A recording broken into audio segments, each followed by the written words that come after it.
Selamat sore, shalom, salam sejahtera bagi kita sekalian, Om Swastiastu, nama budaya, salam kebajikan. Pertama-tama kami ucapkan terima kasih dan mohon maaf rekan-rekan sudah menunggu, dan terima kasih.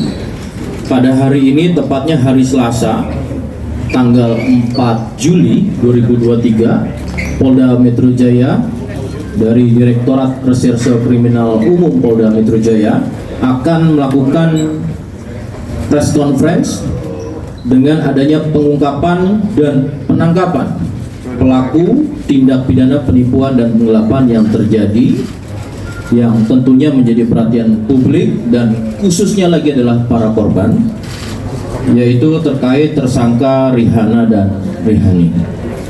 Untuk menyingkat waktu, rekan-rekan, hadir bersama kita ada Bapak Direktur, nanti akan menyampaikan pada proses pengungkapan dan penangkapan tersebut. Untuk waktu kami persilakan kepada Bapak Direktur Reserse Kriminal Umum Polda Metro Jaya. Oke, untuk tersangka tidak? Belum Pak. Tambahkan lagi. Nanti ditambahkan biar kita. Belum Pak.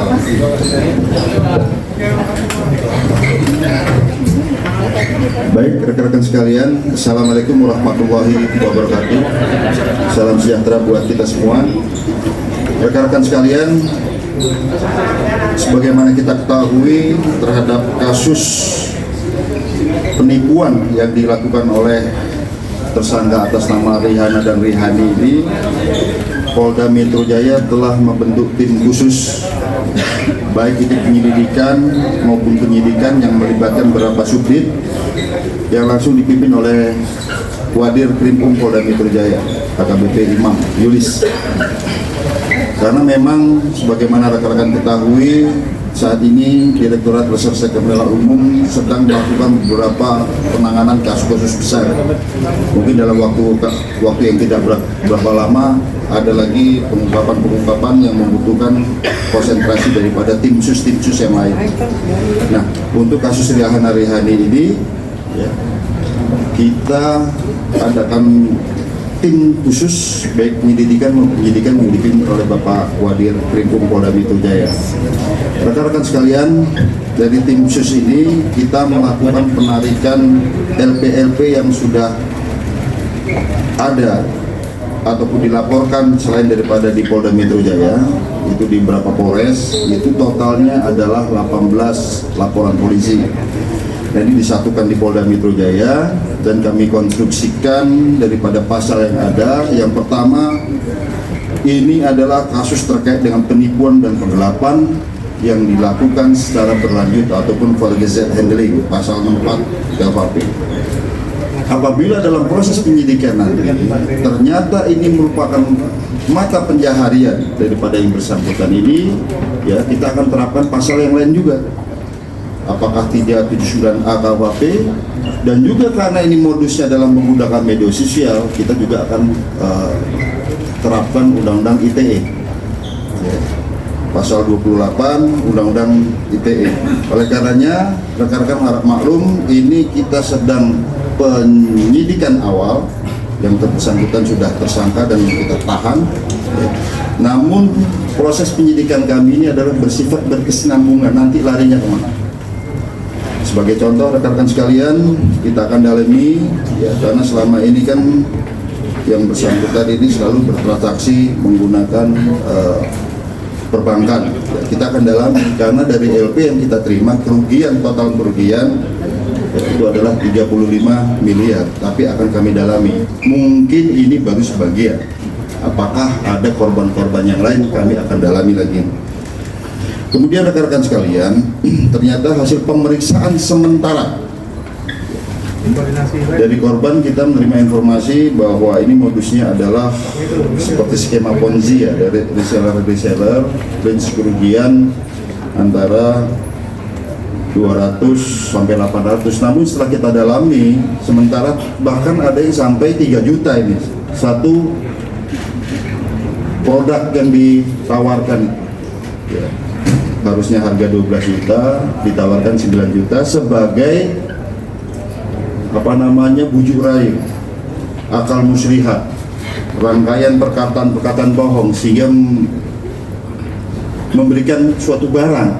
Nah, kemudian rekan-rekan sekalian, oleh karenanya dari penyelidikan kami terhadap keberadaan tersangka ini, kami mendapatkan info dini hari tadi pagi.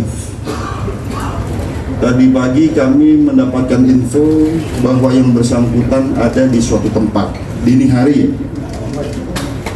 Kemudian kami mendapatkan informasi juga bahwa yang bersangkutan ini sudah ada yang memberitahu bahwa akan dilakukan penangkapan oleh pihak kepolisian. Oleh karenanya tadi pagi mungkin ada beberapa pertanyaan, saya harus jawab ini. Kenapa kok tidak bawa polwan dan lain sebagainya? Kami dihadapkan pada situasi di mana apabila segera tidak dilakukan penangkapan maka akan kabur lagi, karena yang bersangkutan modusnya adalah menyewa apartemen melalui Airbnb. Pindah lagi, makanya susah ditangkap ini, cukup licin. Dihadapkan pada situasi seperti itu maka penyidik melakukan tindakan yang dikenal dengan istilah diskresi. Ya, salah satu azasnya adalah azas nutzaklik, azas keperluan, dan dulmatik, azas tujuan. Artinya memang ini sangat perlu dilakukan. Apabila diskresi ini tidak dilakukan maka tujuan akan tidak tercapai, yang bersangkutan mungkin tidak tertangkap. Oleh karenanya ya, dengan tidak melanggar hukum tentunya yang lain, kami segera melakukan penangkapan, di backup oleh security ya, kemudian didampingi oleh keluarga daripada tersangka ini ya. Kemudian juga tidak melakukan penggeledahan badan ya. Kita masukkan ke dalam mobil pada posisi yang terpisah, makanya tidak kami borgol pada saat membawa kemari. Bukan suatu keistimewaan, bukan. Nanti justru kita borgol terjadinya, wah ini kok polisi laki-laki kok memborgol tersangka perempuan, salah lagi kita. Ini harus dipahami oleh rekan-rekan sekalian. Jadi diskresi dengan azas keperluan ya, nutzaklik, dan azas tujuan dulmatik di sini. Kalau tidak dilakukan segera penangkapan akan kabur lagi. Kita sudah kejar ini kurang lebih sebulan untuk mencari tersangka dua orang ini. Kemudian rekan-rekan sekalian, kita akan dalami lagi baik konstruksi pasal maupun modus-modus yang lain ya, karena ada kemungkinan bahwa korban mungkin lebih dari 18. Dan ini merupakan masukan buat penyidik di awal bahwa tersangka selalu bertransaksi melalui transaksi perbankan. Oleh karenanya kita akan telusuri ini ya, nanti berkoordinasi dengan PPATK dan lain sebagainya ya, untuk mencari korban-korban yang lainnya.